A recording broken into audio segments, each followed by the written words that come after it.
Hi, today we will talk about every chess tactic, so take a notebook and write it down and you will always win. The first tactic in chess is fork.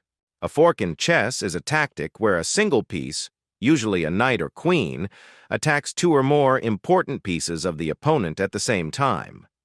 This tactic can lead to winning a piece or gaining a position advantage. Here are some of the benefits of using fork tactics in chess. Winning material. A fork can allow you to take on attacked opponents' pieces, which will result in a material gain.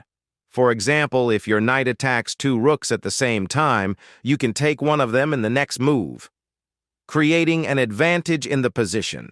Even if a fork does not lead to a material gain, it can help you gain a position advantage. For example, using a fork. The next tactic in chess is decoy. The deck tactic in chess is to place your piece on a certain square to catch the opponent's attention or to force him to make a move that is beneficial to you. Here are some of the advantages of using the deck tactic in chess. Trapping your opponent. Using the deck can force your opponent to take a piece that looks favorable to him, but actually results in a loss of material or a positional advantage for you. Distraction. Placing a piece in the deck can distract your opponent's attention from more important parts of the board or from the plans you are preparing. Improving positions. Sometimes a deck can be used to improve your position on the board by forcing your opponent to make a move. The next tactic in chess is overload. The overload tactic in chess is the intentional overloading of the opponent, or forcing his pieces or squares to perform an excessive number of tasks, which leads to winning material or gaining other advantages. Here are some of the benefits of using overload tactics in chess. Winning material. This tactic allows you to attack multiple pieces at the same time in an attempt to overwhelm your opponent. If he can't defend all his pieces, you can take one of them, gaining an advantage in material. Creating advantages in position. Using overload can also help you gain a position advantage by forcing your opponent to spend time and resources defending his pieces. The next tactic in chess is under-promote. The under-promote tactic in chess is to choose a less obvious option for replacing a pawn with a new piece when reaching the last row of the opposite side of the board. Instead of turning the pawn into a queen, as is usually done, the player chooses a knight, rook, or officer. Here are some of the benefits of using the under-promote tactic in chess. Creating surprise. Using an under-promote can surprise your opponent as they may not be expecting the move. This can make him think about new possibilities and change his game plan. Creating strategic advantages. Choosing a less obvious option during the under-promote can have strategic advantages for your position. For example, a knight or rook can be used for attack or defense, depending on the needs of the position. The next tactic in chess is smothering. The tactic of smothering in chess is to create a situation where the opponent's king is surrounded by his own pieces, or by opponent's pieces that have sufficient mobility to make a check. The main idea is to make the opponent's king so surrounded that he cannot move to any of his safe squares, which leads to his checkmate. Here are some of the benefits of using smothering tactics in chess. Creating mate threats. Smothering creates excessive pressure on the opponent's king, giving him no opportunity to escape. This can lead to a mate threat that requires the opponent to make very limited or even impossible defensive moves. Control over the board. The use of smothering tactics allows you to focus on controlling the center of the board, as well as mobilizing pieces to attack the king. This creates an advantage in the struggle for positional control and initiative. The next tactic in chess is pin. A pin tactic in chess is when one of your opponent's pieces is fixed on the board by attacking a more valuable piece behind it. The main idea is to keep the opponent's piece in place, or to force the opponent to limit the movements of their pieces, which leads to creating advantages for you. Here are some of the benefits of using pin tactics in chess. Winning material. A pin can lead to a material gain because the opponent's held piece becomes unprotected and becomes an easy target for attack. This can allow you to take that piece in the next turn or use it as an important attacking object. Control over the board. The use of pins allows you to control your opponent's movements, as he is forced to restrict the movements of pieces to protect the held piece. This can help you focus on developing your own position and implement your plans. The next tactic in chess will be skewer. The skewer tactic in chess is to attack one piece with another, more valuable piece behind it.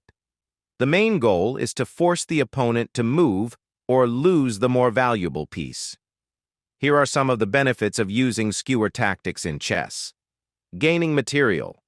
A skewer can lead to a material gain, because the opponent is forced to move a valuable piece to avoid losing a less valuable piece. This can allow you to take a valuable piece in your opponent's next move. Creating a threat.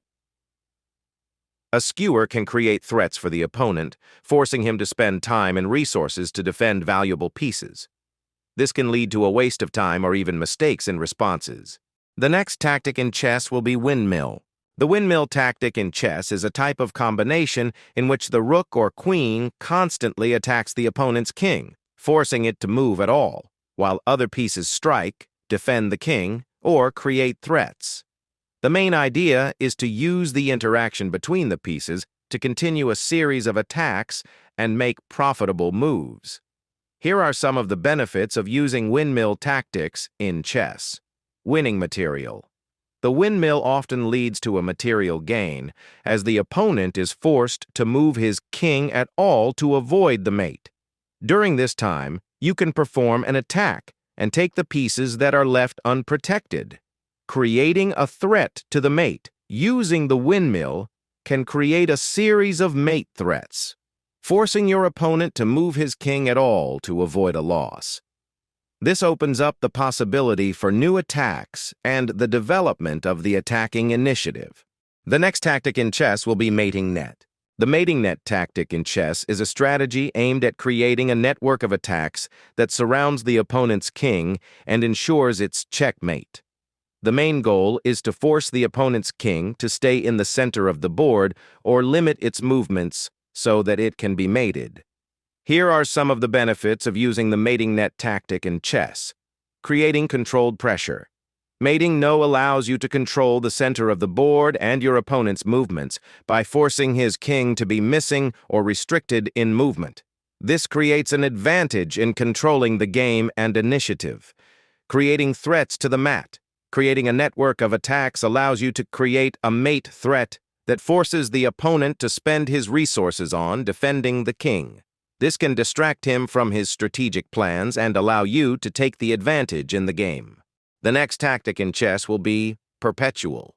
Perpetual checkmate is a situation in chess where one side constantly checkmates the opponent, preventing him from breaking this cycle, thereby ensuring a draw result, or even the possibility of winning the game according to the rules of 3 repetitions. Perpetual checkmate usually occurs in situations where both sides' kings are trapped or restricted on the board, and one side can constantly move from one check to another, preventing the opponent from checkmating or losing their pieces. The next tactic in chess will be zugzwang. Zugzwang is a chess tactic where any move a player makes worsens his position or leads to the loss of material. In a zugzwang, a player has an obligation to make a move, but all possible moves only worsen his position. The concept of zugzwang is especially important in endgames, when every move becomes critical and can determine the outcome of the game. Zugzwang can occur in any phase of the game, but in the endgame, it is often decisive. The main aspects of zugzwang include limited opportunities. The player has to make a move, but all available moves lead to a deterioration of the position. The next tactic in chess is simplification. Chess simplification tactics are a strategic approach where a player tries to reduce the number of pieces on the board, in particular by exchanging pieces or making limited or sacrificial moves in order to simplify the position. The main goal of this tactic is to reduce the complexity of the position, reduce the risk of mistakes, and facilitate strategy planning.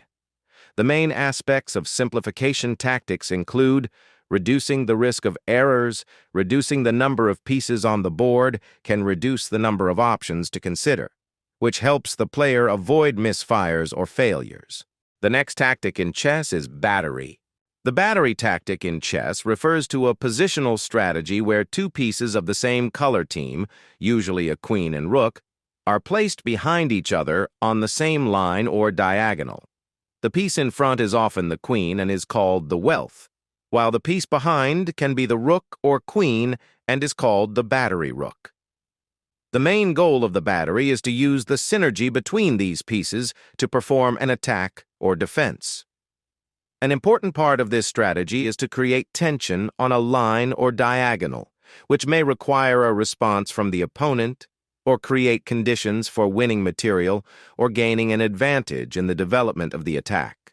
The next tactic in chess is double attack.